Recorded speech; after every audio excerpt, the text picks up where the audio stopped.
Welcome to the Purposeful MD podcast. As a physician, you've sacrificed so much of your life for other people, your patients, your family, your friends, and your colleagues. What would it feel like to spend time doing what you enjoy and to live without guilt?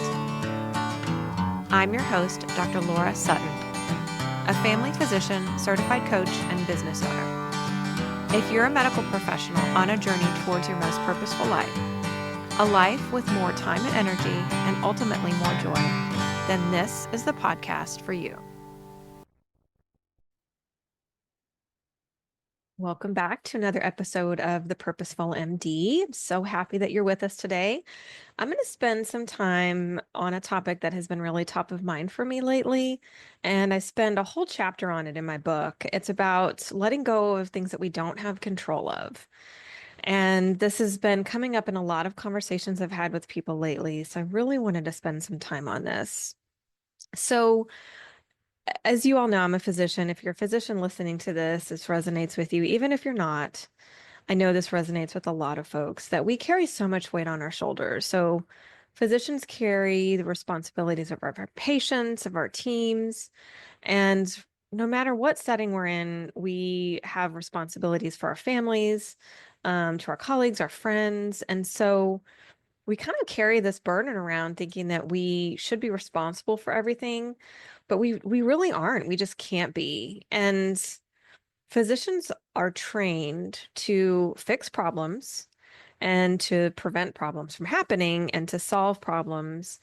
And we're trained so well that we are literally wired for this. Our brains are wired. I'm going to spend another episode at some point talking about how our brains are wired for sometimes a lot of negative thinking. But in this context, we're wired as physicians to solve problems. And that really can make us very good at what we do. I mean, if we go to the emergency room when we're injured, we want to know that that emergency room physician and team can fix us and can heal us. If we go to a surgeon, I had surgery a few years ago. I really wanted to know my surgeon could fix what was going on with me. And so it makes us good at what we do, and it can backfire. So when we try to control everything, we try to fix everything, we realize that we can't, and it can be exhausting. So a story that's really illustrated this for me is that, so I'm recording this in February. We had a crazy cold snow spell a few weeks ago in South Texas where I live. And it's warm now, warm enough that we can get outside, start to work in the yard. And of course, a lot of our plants froze. Our plants are not used to being in freezing temperatures. And so this is a time when we're doing a lot of trimming, cutting back bushes in the yard. And when we've done this, usually about this time of year, it can feel really like, oh, we're cutting these things and we're cutting down these branches, and it can feel very much like we're cutting something that is useful. And but when the job is done, the yard, it looks kind of bare, but it looks beautiful in a way. It looks like, okay, now it's almost empty, and it creates room for the plants to grow and to bloom and to flourish and thrive. And I feel like that's just such a metaphor for life, is that when we clear away what's not serving us, right? These dead branches, if we keep them on the plants, they're going to cause the plants to die. So they're not serving, they're just taking up space, and they're ugly. So we get rid of them and we're making room for those plants to thrive. The same thing with us. When we can let go of what's not serving us, we free up space. We free up space mentally, emotionally, and physically for the things that matter. And so I'm going to get into that a little bit with you and get you all into action as well. So if you know me, you know I'm all about let's take action on something that we've learned. So getting back to things that we can and can't control, it's really an illusion that we have control over things in our lives. And we have control over actually a lot less than we wish we did, than we think we do. As I mentioned before, physicians are trained to fix things, to control the environment. And yet, I remember when I first started really treating patients in my residency, and then when I finished residency in my first job, this real frustrating just aspect of taking care of patients that we can't control what they do. I can prescribe the medication. I can tell the patient, this is how it's going to benefit you. I can't control whether or not the patient takes it. I can't control whether a patient does things that we know are going to help improve their health. I can't control whether or not that patient is going to respond to a particular treatment. I can't control how my colleagues behave. I can't control a lot of the environment that I'm in. And I also can't control how other people think of me. That was something that still is really, really difficult. And I did an episode on people pleasing. I encourage you to go back and listen to that if that's something that you struggle with. I know I do. That's why I did the episode on it.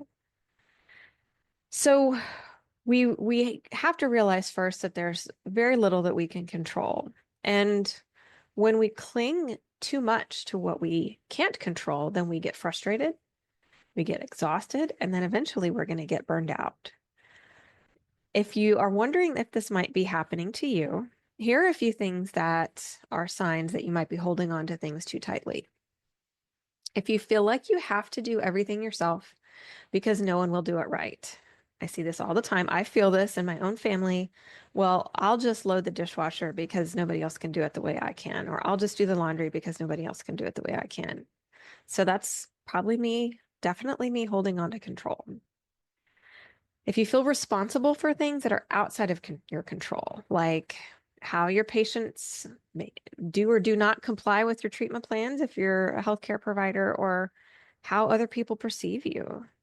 Another sign is that constant feeling of being drained, overwhelmed, or even resentful. And so if that resonates with you, I see you, and there is another way. Let's get into it. 3 things I want you to ask yourself if you're in this situation. Is this something that I can actually influence? And be really honest with yourself. You might have to ask somebody else too. Maybe sometimes we get too close to the situation, and when we can ask somebody else, that can be really helpful. If the answer is no, then let's talk about how do we let go of that? Because if we're holding on to it, it's just draining our energy. The second thing is, am I expending energy on something outside my control? And is it worth it? Is it worth this energy that it's taking? And then the last question is, what is the cost of holding on? So if we're spending energy worrying about things we can't control, then that's energy that we can't focus on things that we can control. So a couple questions to think about as you're exploring this and really having some insights about things that you can control, things that you can't control.